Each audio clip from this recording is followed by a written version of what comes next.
Let's take a look at this AP Calculus BC FRQ Part C. Okay, so we've seen that there's water coming in, which is given by this rate function R of t, and water going out is d of t. So they're given here in the problem. Excuse me. So now we need to calculate the amount of water in the pipe is a minimum. Where is it in this between this time period? So let's go ahead and write our amount of water is going to be the initial amount of water, which is given in the problem, which is 30.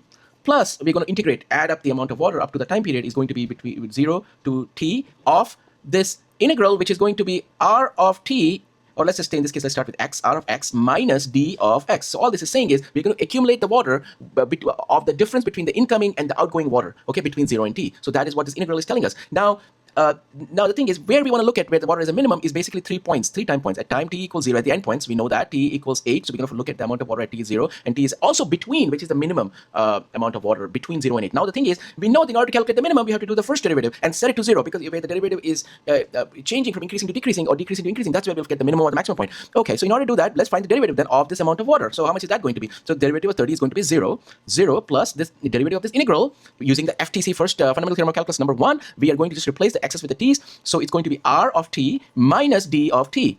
Okay, and now we're going to set this equal to 0. So r of t minus d of t equals 0. We need to find the place where this is going to be 0.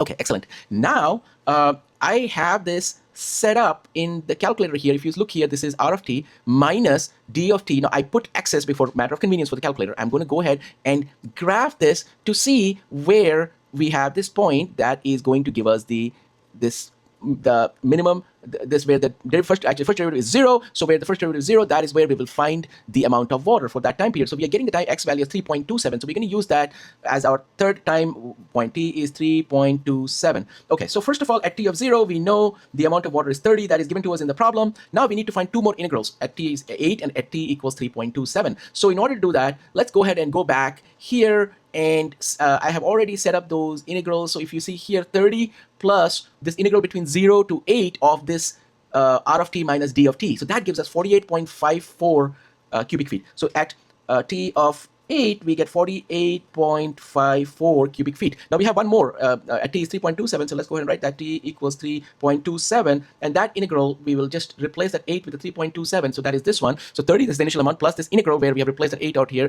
with this 3.27. So between 0 and 3, the accumulated amount of water for the water coming in minus coming out is going to be 27.96. Okay, so that is 27.96 cubic feet.